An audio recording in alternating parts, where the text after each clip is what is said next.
Et si le dernier pape n'était pas simplement un homme? Et si, derrière ces paroles les plus simples, se cachaient des vérités anciennes, scellées depuis des siècles par les prophètes? Le pape François est-il celui que le ciel a annoncé, ou celui que le monde a redouté sans jamais comprendre? Reste avec moi. Ce que tu t'apprêtes à entendre pourrait réveiller ton âme d'un sommeil spirituel profond. Père céleste, Dieu de justice et de miséricorde, nous venons devant toi avec des cœurs humbles, dans le silence de l'éternité, pour t'inviter à prendre toute la place dans cette rencontre spirituelle. Nous te louons pour ta souveraineté, ou pour ton amour inébranlable, pour le souffle de vie que tu nous donnes jour après jour. Seigneur, nous te remettons cette vidéo, chaque mot, chaque souffle, chaque révélation. Que rien ne vienne de l'homme, mais que tout soit conduit par ton Esprit Saint. Viens, Esprit de vérité, inonde cet espace de ta lumière divine. Parle, Seigneur, ton peuple écoute. Nous te prions de révéler ce qui a été caché, de réveiller ce qui a été endormi, de ressusciter la foi de celui qui regarde en ce moment même avec les larmes aux yeux, la peur dans le cœur ou le doute dans l'âme. Saint-Esprit, brise les chaînes invisibles, détruis les murs du scepticisme, de la religion morte et des traditions sans vie. Allume un feu dans chaque foyer, dans chaque cœur, dans chaque conscience. Car ce message ne vient pas de l'homme, mais d'une flamme éternelle que tu fais brûler dans nos os. Père, nous proclamons que ce moment est un rendez-vous divin et nous déclarons que chaque personne qui regarde cette vidéo sera touchée, transformée, secouée, restaurée, libérée, non par des paroles persuasives, mais par la puissance du Dieu vivant. Nous lions toute distraction, toute confusion, tout esprit de division, et nous relâchons une atmosphère de paix, de clarté et de révélation prophétique. Au nom de Jésus-Christ, notre Seigneur, notre Roi, notre espoir, nous prions et nous t'adorons. Amen. As-tu déjà senti que quelque chose d'immense se prépare dans les coulisses de ce monde, comme si une force invisible guidait l'histoire vers un point de basculement prophétique? Aujourd'hui, nous allons explorer une figure que beaucoup voient simplement comme un chef religieux, mais que peu reconnaissent comme un signe céleste vivant, le pape François. Ce nom est murmuré dans les prières, crié dans les places publiques, contesté dans les débats théologiques. Mais derrière le visage d'un homme humble se cache peut-être le rôle le plus déterminant de notre époque. Et ce que nous allons révéler aujourd'hui ne se trouve ni dans les journaux, ni dans les documentaires. Car ce sont des clés spirituelles que l'on ne peut saisir que dans la prière, la méditation et la lumière de l'esprit. Beaucoup ont regardé les gestes du pape François, ses rencontres avec les puissants, ses discours sur la paix, sa proximité avec les pauvres. Mais très peu ont compris la dimension prophétique de sa mission. Certains le voient comme le pape des derniers temps, d'autres comme un simple réformateur. Mais une question demeure. Et s'il portait en lui une révélation que l'Église a oubliée depuis des générations? Dans les minutes qui suivent, tu vas entendre des choses que la religion a souvent dissimulées, des vérités bibliques profondément enfouies, et des connexions prophétiques qui, une fois dévoilées, changeront ta compréhension de l'Église, du monde et de toi-même. Alors, installe-toi, ouvre ton cœur et prépare ton esprit, car ce que tu vas découvrir à propos du pape François dépasse le visible et touche l'éternité. Le pape François est la prophétie de la pierre brisée. Il existe une vision méconnue parmi les mystiques du passé, une image répétée dans les prières de certains saints, une pierre brisée déposée au pied d'un trône non façonné par la main de l'homme, mais fracturée en deux par une force venue d'en haut. Cette image mystérieuse a été évoquée à plusieurs reprises dans les songes des visionnaires chrétiens, et son sens demeure caché jusqu'à aujourd'hui. Mais que signifie cette pierre? Et en quoi le pape François y est-il lié? Pour comprendre cette connexion, il faut revenir à une parole prononcée par Jésus lui-même dans Matthieu 21, 44. « Celui qui tombera sur cette pierre s'y brisera, et celui sur qui elle tombera sera écrasé. » La pierre ici représente le Christ, la vérité inébranlable. Et pourtant, cette pierre prophétique peut aussi être interprétée dans un contexte eschatologique, une structure religieuse secouée par la vérité, une autorité qui se heurte à la parole vivante. Le pape François est apparu à une époque où la pierre de l'Église semblait solidement posée mais aussi figée. Une institution puissante, hiérarchique, riche, mais silencieuse face à la souffrance des peuples. Et pourtant, cet homme venu du bout du monde, comme il l'a dit lui-même lors de son élection, a été envoyé non pas pour polir la pierre, mais pour la fracturer de l'intérieur, par l'amour, par l'humilité, par une vérité qui dérange. Regarde son style, il renonce au luxe du Vatican, il rejette les titres pompeux, il s'incline devant les plus pauvres, il parle avec des mots simples, mais son impact est profondément dérangeant pour ceux qui s'accrochent à la structure au lieu du cœur de Dieu. Le message spirituel derrière cela est immense. Dieu utilise les faibles pour confondre les forts. 1 Corinthiens 1, 27. Le pape François devient dans cette lecture prophétique le reflet de cette pierre fracturée.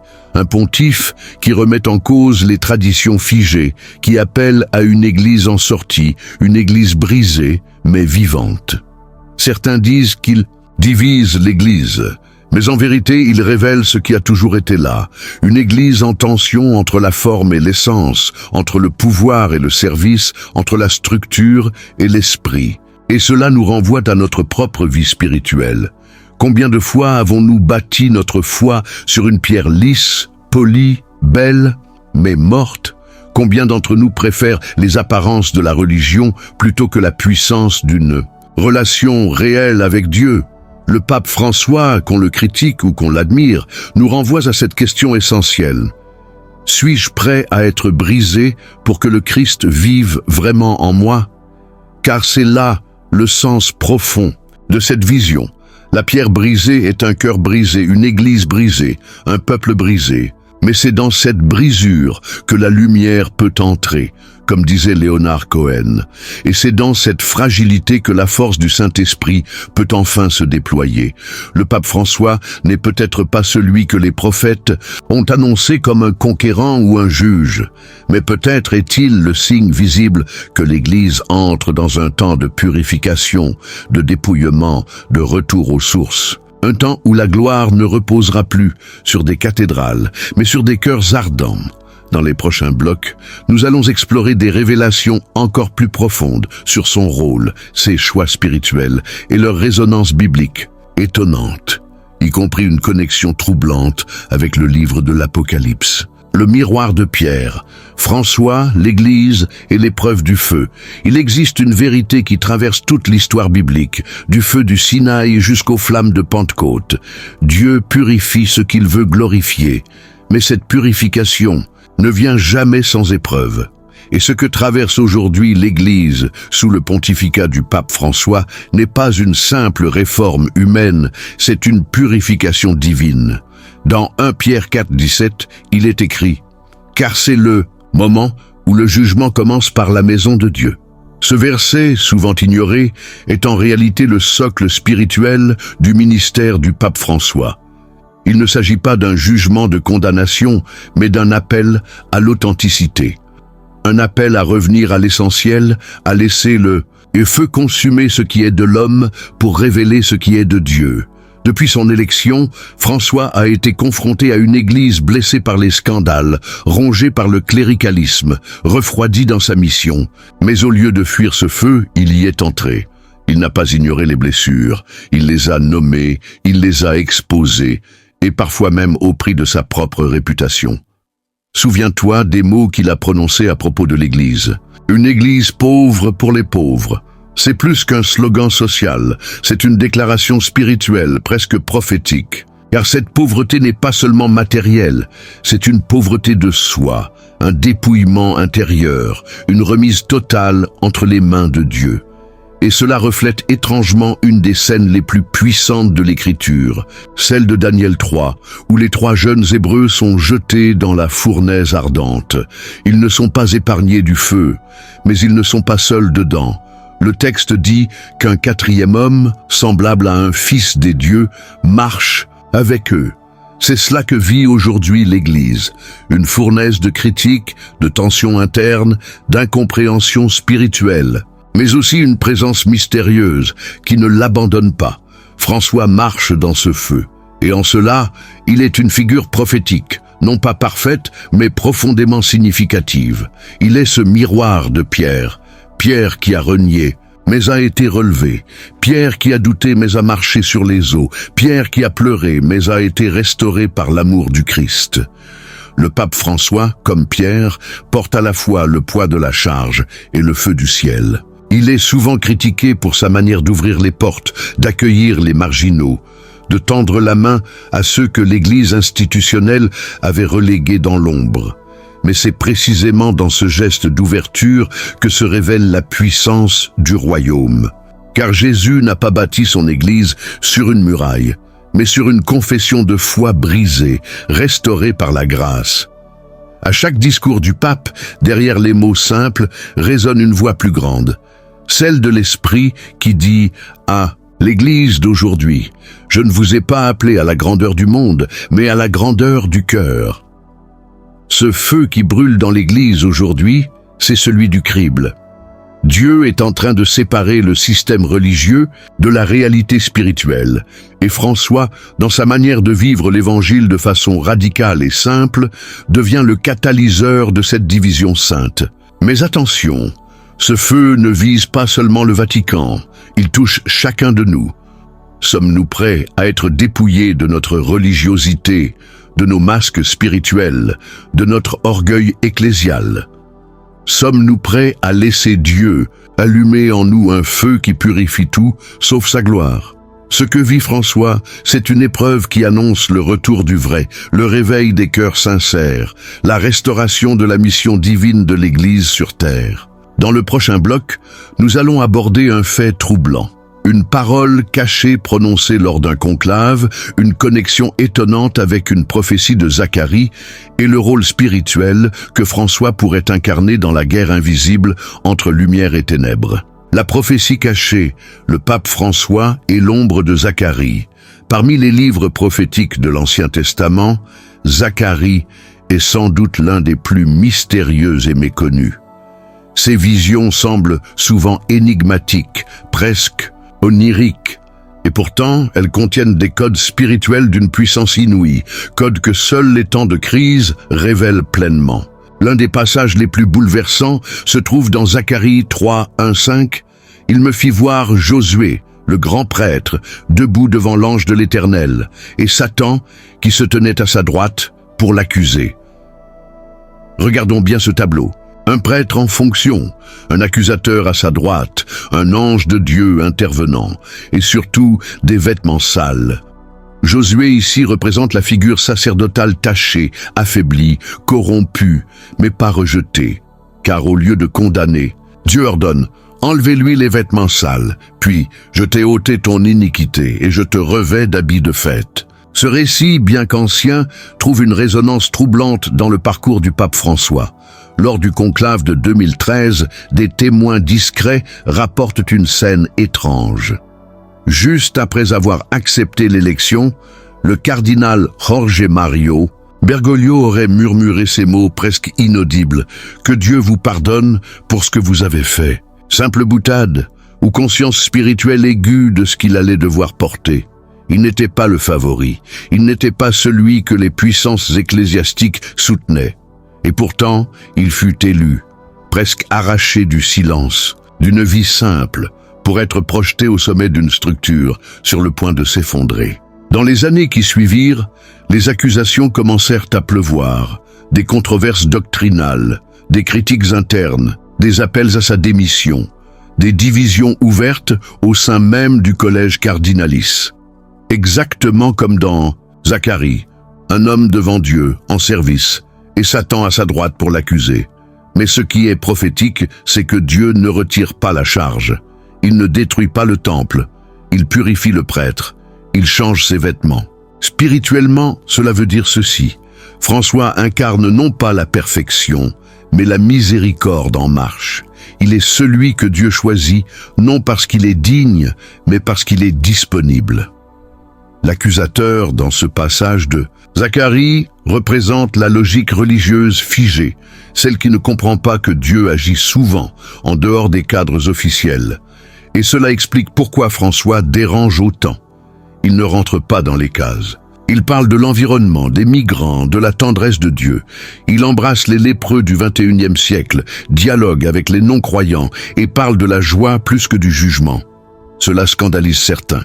Mais rappelons-nous, Jésus lui-même a été rejeté pour avoir touché les intouchables, parlé avec les impurs, pardonné avant même que l'on demande pardon. Ainsi, le pape François, dans sa posture spirituelle, reflète l'image de Josué le grand prêtre. Et Dieu est en train, par lui, de faire une chose nouvelle. Mais cette purification n'est pas que personnelle, elle est ecclésiale. Elle annonce une nouvelle saison pour l'Église. Une saison où les accusations ne suffiront plus à condamner. Une saison où la justice de Dieu surpassera la critique des hommes. Et toi qui écoutes, comprends ceci. Ce que Dieu fait avec François, il veut aussi le faire avec toi. Tu as peut-être été sali par le péché, par la honte, par les erreurs. Mais Dieu ne t'appelle pas à rester dans la saleté. Il t'appelle à te laisser revêtir d'un habit nouveau. Dans l'Apocalypse, Jésus dit « Celui qui vaincra sera revêtu de vêtements blancs ». Apocalypse 3:5. Et cela commence aujourd'hui, non dans une basilique, mais dans ton cœur. Dans le prochain bloc, nous allons pénétrer encore plus loin dans la dimension prophétique, un lien entre François et l'agneau brisé de l'Apocalypse 5. Une révélation étonnante sur le livre scellé. Et ce que cela signifie pour le destin final de l'Église dans les nations. L'agneau brisé et le livre scellé. Le pape François dans l'écho de l'Apocalypse, Apocalypse 5. Un chapitre court mais saisissant. Un tableau céleste d'une intensité spirituelle rare. Jean, transporté dans la salle du trône de Dieu, voit un livre scellé de 7 sceaux que personne dans le ciel, sur la terre ou sous la terre n'est digne d'ouvrir. Alors il pleure. Mais soudain, un ancien dit « Ne pleure pas. Voici le lion de la tribu de Juda a vaincu pour ouvrir le livre. » J'enlève les yeux, et il ne voit pas un lion. Il voit un agneau comme immolé debout au milieu du trône, un agneau brisé mais vivant, un agneau meurtri mais glorifié. Voici un mystère. Le seul être dans l'univers jugé digne d'ouvrir les révélations ultimes de Dieu n'est pas un roi dans sa puissance, mais un agneau dans sa vulnérabilité. Et cette vérité prophétique, ce code divin, est en train de se répéter aujourd'hui, pas littéralement mais dans un reflet spirituel. Le pape François, par sa manière de gouverner l'Église, incarne, sans en être l'accomplissement, cette dynamique paradoxale, la faiblesse qui dévoile le ciel. Dans un monde qui cherche des dirigeants forts, autoritaires, clairs dans leurs dogmes, François est arrivé avec des gestes d'humilité, des silences déroutants, des réponses ouvertes, des doutes assumés.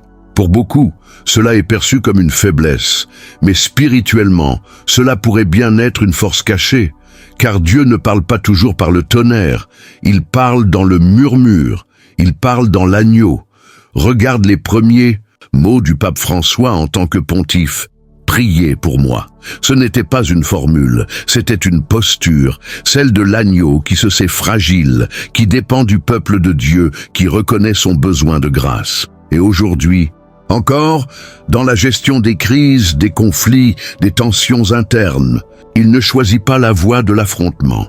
Il choisit souvent celle du silence, de l'écoute, de la patience. Ce n'est pas de la passivité, c'est une stratégie spirituelle, car c'est en ressemblant à l'agneau que l'on ouvre les livres scellés. Et que sont ces livres? Ce sont les destins spirituels des peuples, ce sont les saisons prophétiques, ce sont les cycles de révélation que Dieu tient prêts, mais qu'il ne libère que lorsque quelqu'un ose refléter son cœur. Et si François, dans sa posture inhabituelle, était un miroir spirituel permettant à Dieu de révéler des choses cachées jusqu'à présent? Ce n'est pas une adoration de l'homme, ce n'est pas une idolâtrie, c'est une lecture prophétique. De même que Dieu s'est servi de Cyrus le païen pour libérer son peuple, de même qu'il a élevé David, malgré ses fautes, de même qu'il a envoyé Jean-Baptiste dans le désert, il peut aujourd'hui se servir d'un homme faible pour ouvrir des portes spirituelles mondiales. Regarde ce qui s'est passé en 2020, lorsque François, seul sur une place Saint-Pierre vide, sous la pluie, a élevé le Saint-Sacrement devant un monde confiné. Ce moment a marqué les esprits. Pas seulement parce qu'il était inhabituel, mais parce qu'il portait un message silencieux.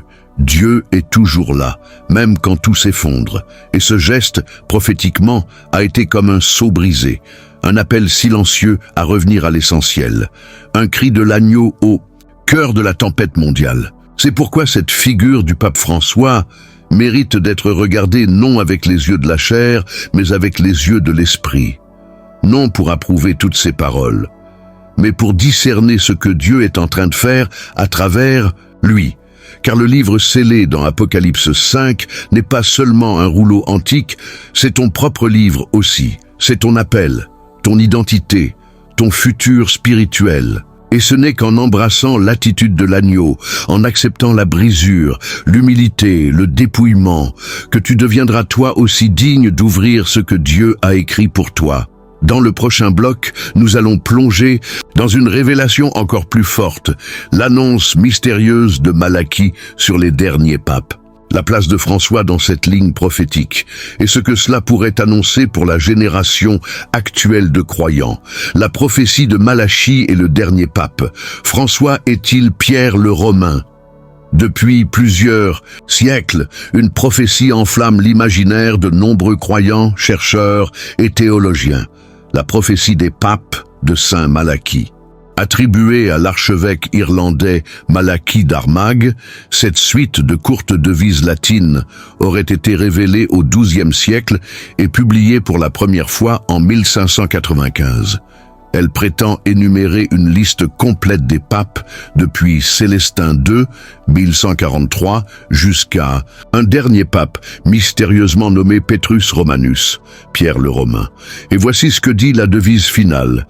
In persecutione extrema SRE sedebit Petrus Romanus, qui passet oves in multis tribulationibus, quibus transactis civitas septicoli destruetur, et judex tremendus judicabit populum sum. Finis. Dans la dernière persécution de la Sainte Église romaine, régnera Pierre le Romain, qui nourrira ses brebis au milieu de nombreuses tribulations. Celle-ci terminée, la ville aux 7 collines sera détruite, et le juge redoutable jugera son peuple. Fin. Cette déclaration est puissante, étrange, prophétique.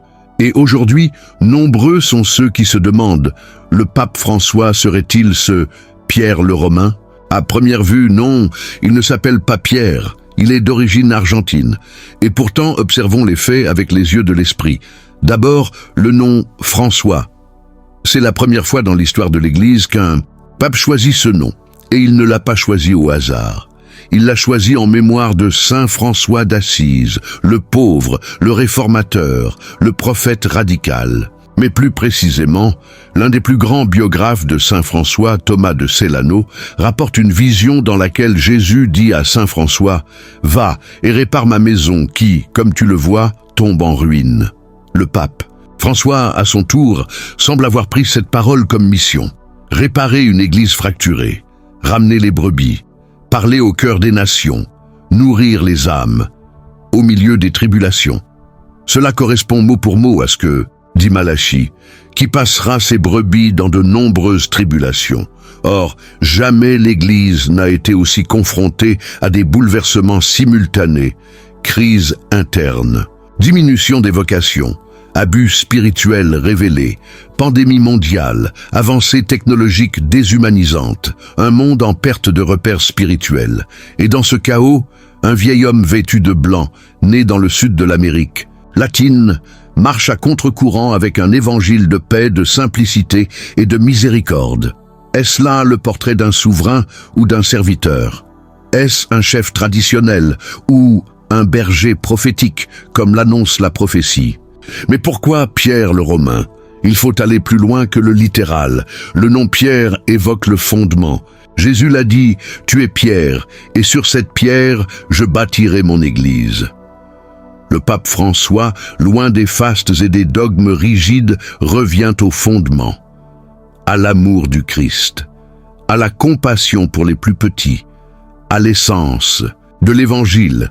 Et quant à l'aspect romain, même s'il est né à Buenos Aires, le pape François est l'évêque de Rome, et plus encore, son style pastoral incarne l'esprit de la Rome primitive, persécutée, humble, fidèle, dans les catacombes, au milieu des tempêtes. Ce n'est donc pas sa carte d'identité, mais sa mission spirituelle qui fait de lui Pierre le Romain.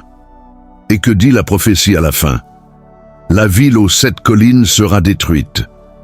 Il ne s'agit pas forcément d'une destruction physique, mais peut-être d'un renversement spirituel. La Rome religieuse, figée, hiérarchisée, doit mourir pour que naisse une Rome vivante, pleine d'esprit, de vérité, de feu.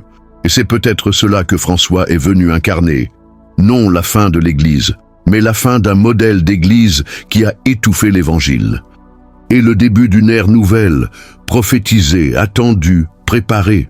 Car ce n'est pas un homme qui sauvera l'Église, mais un Dieu qui se sert d'hommes faibles pour manifester sa gloire. Dans le prochain bloc, nous entrerons dans une révélation puissante sur la confrontation spirituelle entre Babylone et Jérusalem dans les temps modernes.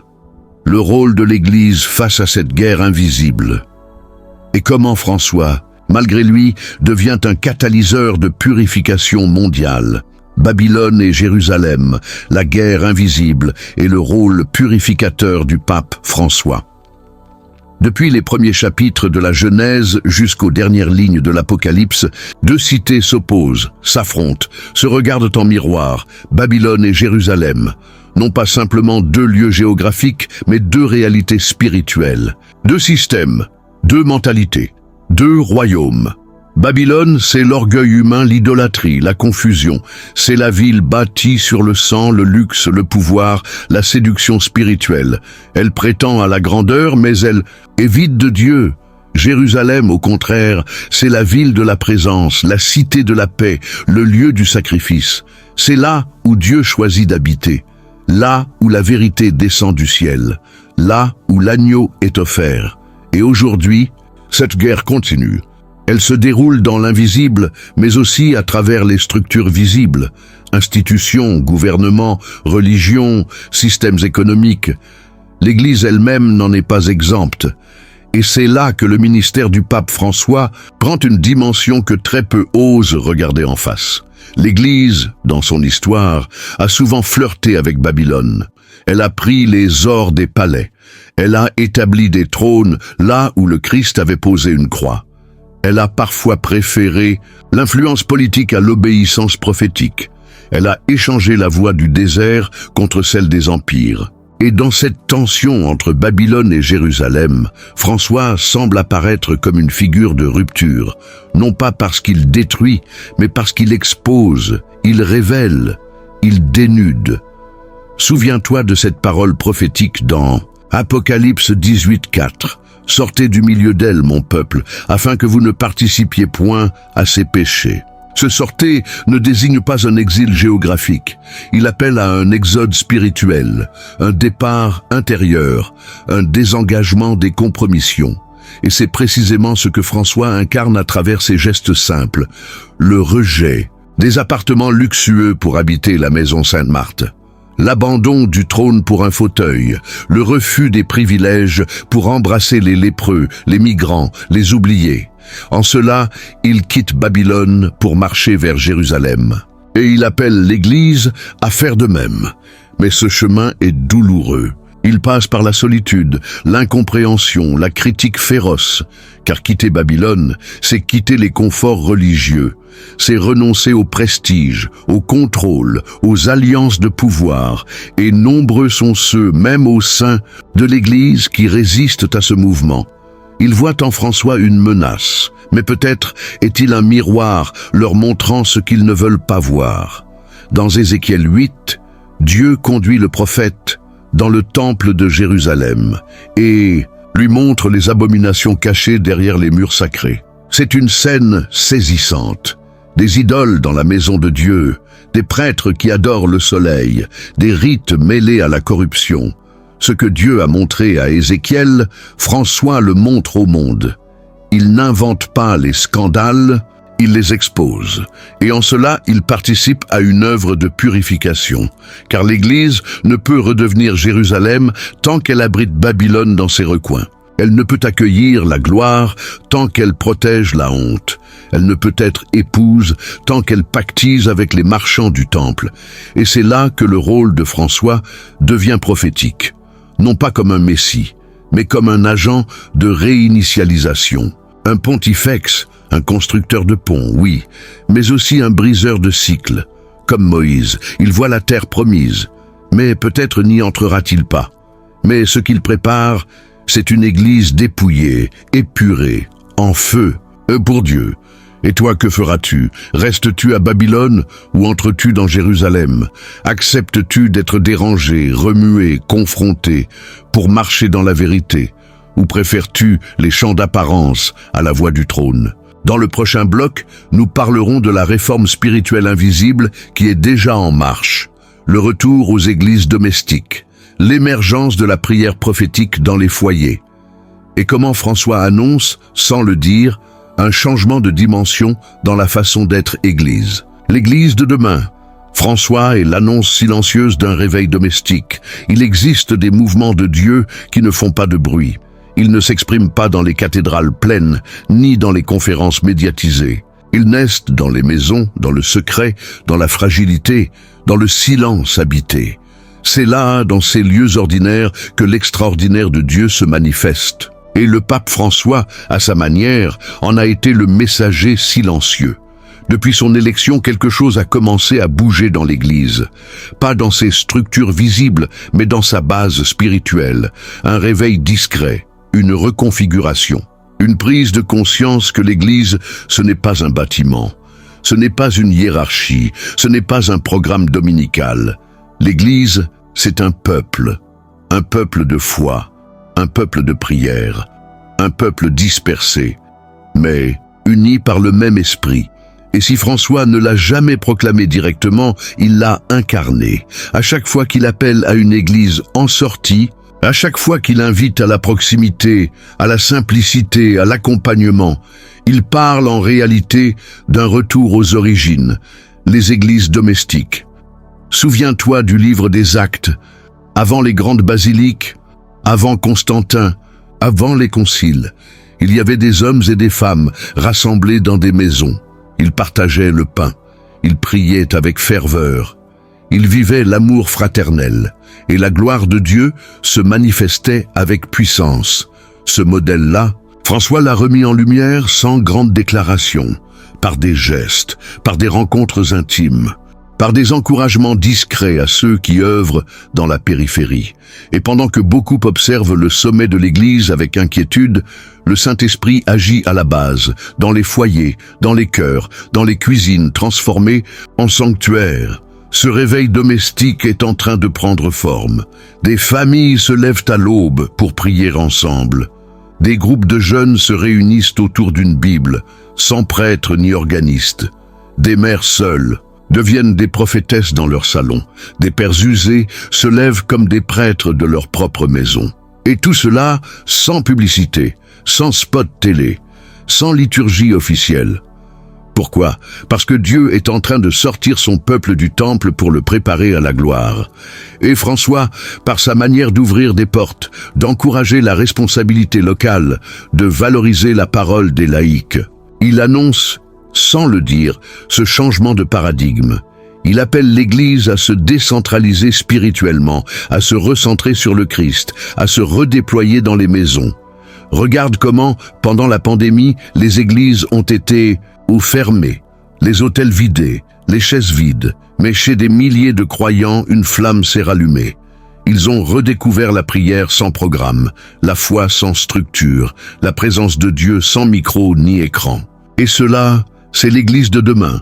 Pas une église sans pasteur, mais une église où chaque croyant devient une lampe allumée. Pas une église sans doctrine, mais une église où la parole devient pain quotidien. François, en insistant sur la synodalité, a rappelé que l'église n'est pas un monologue d'élus, mais une écoute commune de l'esprit. Il parle d'un chemin, d'un peuple en marche.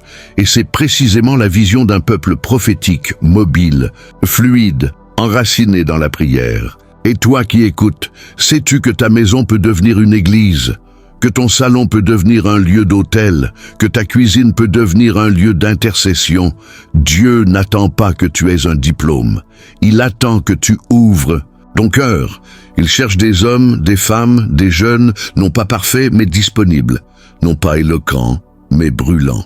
Et ce que François est en train d'amorcer au sommet, c'est toi qui vas l'incarner à la base. Dans le prochain bloc, nous parlerons d'un point culminant, la connexion entre François et le cri de Jean-Baptiste dans le désert. Comment son style prophétique annonce un retour imminent de la gloire, et ce que cela signifie pour les temps dans lesquels nous vivons. François, le cri de Jean-Baptiste et le retour imminent de la gloire. Il y a une voix qui résonne dans les Écritures, un cri qui traverse les siècles et déchire les ténèbres. Préparez le chemin du Seigneur. Rendez droit ses sentiers. C'est le cri de Jean-Baptiste, le prophète du désert, l'ami de l'époux, la voix d'un homme qui annonce un bouleversement spirituel radical. Et ce cri, aujourd'hui encore, il résonne. Pas toujours dans les lieux attendus, pas toujours par les voix officielles, mais parfois par des hommes inattendus, des figures inhabituelles, des reflets prophétiques. Et c'est là que le pape François entre, non pas comme un nouveau Jean-Baptiste, mais comme un écho contemporain de cette voix. Regarde son langage. Il parle sans détour. Il dénonce les hypocrisies. Il pleure avec les faibles. Il se confronte aux puissants. Il appelle à la conversion, non avec des menaces, mais avec des gestes d'amour. Cela te rappelle-t-il quelque chose? Jean-Baptiste aussi vivait à la marge. Il ne s'habillait pas comme les chefs religieux. Il ne mangeait pas comme eux. Il ne vivait pas dans le temple. Et pourtant, c'est lui que Dieu a choisi pour préparer la venue de son Fils. François, de manière étonnante, adopte une posture similaire. Il s'éloigne du faste. Il refuse les privilèges. Il marche avec les pauvres. Et dans ses discours, on entend un appel vibrant à la préparation intérieure. Mais préparation à quoi? Jean-Baptiste annonçait la venue du Christ en chair. François, sans le proclamer, de manière apocalyptique, semble préparer les cœurs à une visitation divine plus grande, plus spirituelle, plus universelle. Car ce que Dieu est en train de faire dans notre génération, ce n'est pas seulement un réveil, c'est un retournement, c'est un dévoilement, c'est une révélation de sa gloire. Et cette gloire ne viendra pas dans le spectacle, elle ne viendra pas à travers les foules, elle ne viendra pas dans le tapage, elle viendra comme dans le désert, dans le cœur préparé. François est là pour ouvrir la route, pour déraciner les idoles de nos systèmes religieux, pour secouer les certitudes, pour remettre le regard sur l'essentiel, Jésus-Christ vivant. Et cela dérange, comme Jean-Baptiste a dérangé, comme tout prophète dérange. Mais le but n'est pas de plaire, le but est de préparer. Dans Malachie 3:1, Dieu dit « Voici, j'enverrai mon messager, il préparera le chemin devant moi. » Et ensuite, il parle de purifier les fils de Lévi, c'est-à-dire les prêtres, les responsables spirituels. François, avec toutes ses limites humaines, est peut-être ce messager de purification. Il ne détruit pas l'Église, il la prépare à une transformation, car ce qui vient, c'est plus qu'une réforme, c'est plus qu'un changement d'organisation, c'est le retour de la gloire. Une gloire qui va inonder les nations, une gloire qui ne restera pas entre quatre murs. Une gloire qui descendra sur des maisons, des familles, des jeunes en feu pour Dieu. Et cette gloire a besoin d'un peuple prêt. Pas parfait, mais prêt. Pas organisé, mais allumé. Pas figé, mais disponible pour l'esprit. François est comme une flamme de transition. Il n'est peut-être pas celui qui verra la plénitude de ce réveil, mais il est celui qui allume la mèche. Celui qui, par ses gestes, ses appels, sa prière, fait place au feu. Et toi, es-tu prêt? Prêt à quitter tes certitudes? Prêt à écouter une voix dans le désert? Prêt à te lever comme un flambeau, comme un Jean-Baptiste pour ta génération? Le temps n'est plus à l'attente, il est à la réponse, il est au oui. Dans le prochain bloc, nous conclurons avec une synthèse prophétique des signes observés dans le pontificat de François, une prière finale de feu, un appel puissant à l'action spirituelle, personnelle et collective. Le dernier signe, avant l'aurore, synthèse prophétique et appel au réveil spirituel. À mesure que nous parcourons le pontificat du pape François à la lumière des Écritures, un tableau étonnant se dessine. Ce n'est pas un tableau d'idéalisation, ni un portrait politique, ni une défense dogmatique. C'est un récit prophétique, un tissage d'événements, de gestes, de silences, qui forment un signal spirituel. Il y a une sagesse ancienne, souvent oubliée, qui dit « Quand Dieu change les saisons, il soulève d'abord la poussière ». Avant que le vent frais de l'esprit souffle sur la terre, les secousses viennent, elles ébranlent, elles dérangent, elles exposent, mais elles annoncent l'aurore. Et si le pape François, dans toute sa fragilité humaine, était justement ce dernier signe avant l'aurore? Voici une synthèse des éléments spirituels majeurs observés durant son pontificat. Le refus du pouvoir. En rejetant les apparences royales du Vatican, François a humilié Babylone en silence. Il a montré que la puissance de Dieu ne réside pas dans les trônes d'or, mais dans le cœur humilié. L'appel à la pauvreté évangélique. Il a remis sur la table l'évangile oublié, celui qui demande le dépouillement, la proximité, la présence aux périphéries. Comme Jean-Baptiste, il crie non depuis le temple, mais depuis le désert. La réforme sans bruit, sans révolution institutionnelle, il a fait bouger les fondations par l'exemple et non par l'imposition. Il a montré que le changement ne vient pas des textes, mais des gestes.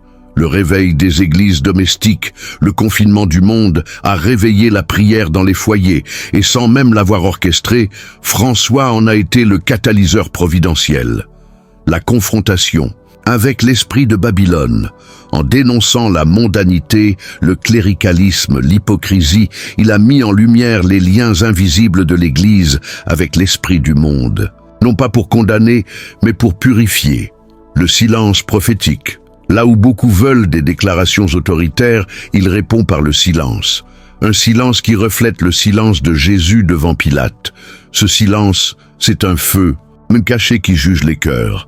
La vision d'une église synodale, c'est une église qui écoute, qui chemine ensemble, qui discerne. Non pas une église pyramidale, mais pneumatique, guidée par le souffle. L'esprit et non la structure. Ensemble, tous ces signes tissent une parabole prophétique vivante. François n'est pas le Messie, il n'est pas le parfait, mais il est une parabole. Il incarne le passage, le seuil, la veille de l'aurore. Et toi, que feras-tu de ce signe? Le rejetteras-tu comme un scandale? Ou t'arrêteras-tu un instant pour entendre la voix derrière la voix? Car Dieu parle encore aujourd'hui. Il ne parle pas toujours avec des éclairs et des tremblements de terre. Il parle dans la brèche, il parle par des signes, il parle à ceux qui veulent voir. Il se peut que ce soit le dernier pape avant un basculement spirituel mondial. Pas la fin de l'Église, mais la fin d'une époque. Et le début d'une saison où le feu tombera sur tous ceux qui ont faim. Ce feu n'attend pas des titres. Il cherche des cœurs. Et toi, fais partie de ceux qui se lèvent. Allume ta lampe, prépare-toi. Le cri de minuit a retenti. L'époux arrive. Frères et sœurs, nous arrivons à la fin de ce voyage.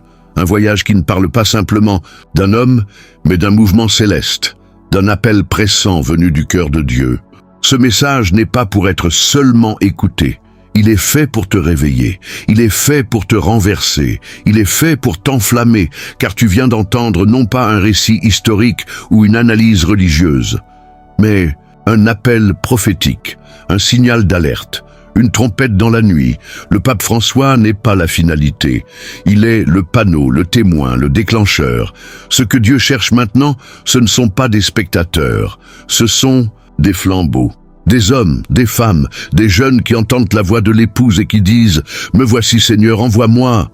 Ce n'est pas l'heure de débattre, ce n'est pas l'heure de se diviser, c'est l'heure de se lever, de prendre ton poste, de t'engager dans la prière, le jeûne, l'écoute de la parole. Les prophètes ne naissent pas dans les amphithéâtres, ils naissent dans les grottes, ils se forment dans les douleurs et ils sortent dans le feu.